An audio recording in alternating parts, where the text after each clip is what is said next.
kabar anak-anak? Semoga kalian dalam keadaan sehat. Dan jangan lupa kalian harus tetap semangat belajar meskipun saat ini kegiatan belajar masih dilaksanakan di rumah. Anak-anak, pada pertemuan yang lalu kalian sudah menulis teks berita. Namun sebelum berita tersebut kalian publikasikan, masih ada satu tahap lagi yang harus kalian lakukan, yaitu tahap penyuntingan. Dan pada kesempatan ini kita akan belajar materi menyunting teks berita. Lalu, apa yang dimaksud dengan menyunting dan apa tujuan menyunting itu, serta apa saja aspek-aspek yang harus diperhatikan dalam menyunting? Yuk kita simak penjelasan berikut ini.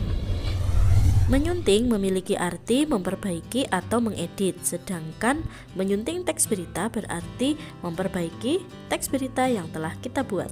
Adapun tujuan menyunting yang pertama adalah menyempurnakan tulisan.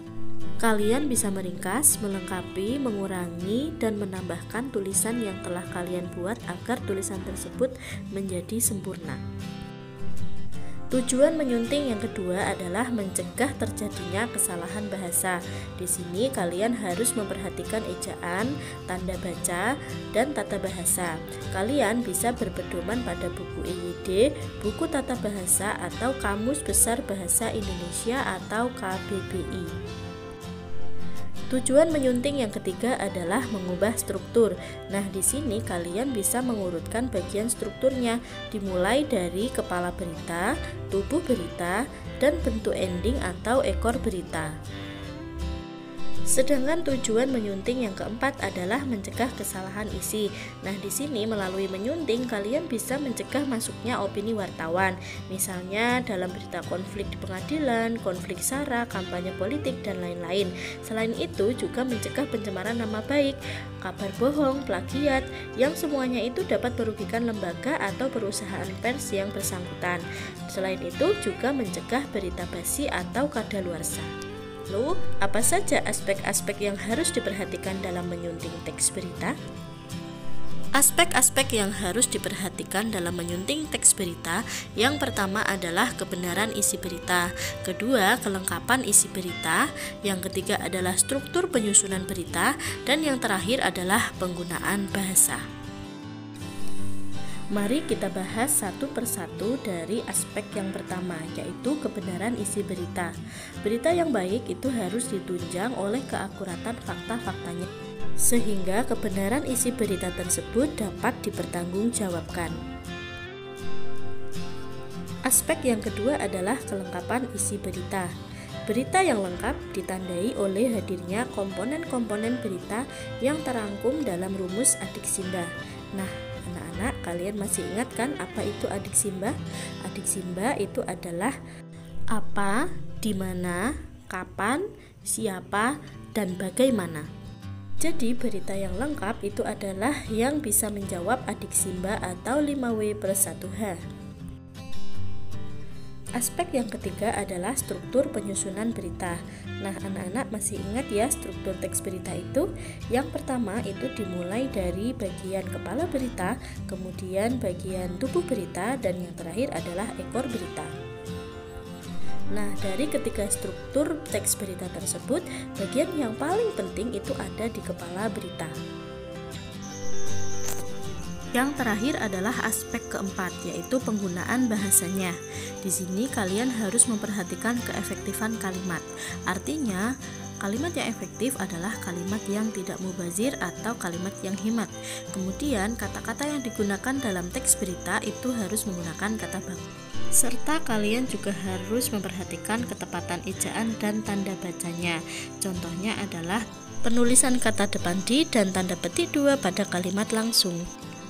Mari kita simak latihan menyunting teks berita berikut ini. Cermati teks berita berikut. 2 rumah di Cipete Utara, Jakarta Selatan terbakar. Kebakaran ini sempat membuat lalu lintas di sekitar lokasi menjadi macet. 2 rumah yang terbakar tersebut berlokasi di kawasan perkampungan Jalan Haji Jian, Cilandak Utara, Jakarta Selatan. Itu lokasinya masuk perkampungan, jadi masuk Jalan Fatmawati Raya, kemudian masuk Jalan Cipete, dan masuk Jalan Haji Jian. kata petugas pemadam kebakaran Sudin Jakarta Selatan Dendi. Kemudian 16 unit mobil pemadam kebakaran dikerahkan ke lokasi. Mobil-mobil itu kemudian mensebar berusaha menjangkau lokasi kebakaran dari segala penjuru mata angin mencari jalan tercepat. Akibatnya macet tak terelakkan. Dendi menyatakan 2 rumah yang terbakar itu berhasil dipadamkan dan sekarang sedang dilakukan pendinginan. Beruntung tak ada korban jiwa dari kebakaran ini. Penyebab kebakaran belum bisa dipastikan oleh petugas. Nah anak-anak, jika kalian perhatikan, berdasarkan kelengkapannya, teks berita yang telah kalian baca tersebut terdapat bagian yang hilang. Di dalamnya tidak dijelaskan waktu terjadinya kebakaran. Sehingga dengan demikian pertanyaan kapan itu tidak bisa dijawab oleh berita tersebut. Ada beberapa kata yang ejaannya tidak tepat. Kata-kata yang dimaksud adalah Ciwandan Utara dan Jakarta Selatan. Di situ bisa kita lihat untuk kata utara dan selatan itu sama-sama diawali menggunakan huruf kecil. Sedangkan yang benar itu seharusnya kata utara dan selatan itu diawali dengan huruf kapital, karena merupakan nama tempat. Selanjutnya, penggunaan angka 16 di dalam teks tersebut itu tidak tepat. Harusnya huruf yang dapat dinyatakan dengan 2 kata itu ditulis dengan huruf. Yang terakhir adalah pada penulisan judul berita tersebut tidak efektif. Oleh karena itu, judul tersebut harus disederhanakan. Misalnya menjadi 2 rumah terbakar di Cipete Utara. Bagaimana anak-anak? Ternyata asik juga ya kegiatan menyunting itu. Nah, apabila kalian menemukan kekeliruan pada tulisan kalian, itu adalah hal yang wajar. Masih ada satu tahap lagi yang harus kalian lakukan sebelum tulisan tersebut kalian publikasikan, yaitu menyunting teks berita. Intinya, kegiatan menyunting itu dilakukan untuk menyempurnakan tulisan kita sehingga tulisan kita siap untuk dipublikasikan. Nah anak-anak, demikian pembahasan kita kali ini. Semoga kalian bisa memahami apa yang saya sampaikan. Kita akan berjumpa lagi pada pembahasan selanjutnya. Saya akhiri, wassalamualaikum warahmatullahi wabarakatuh.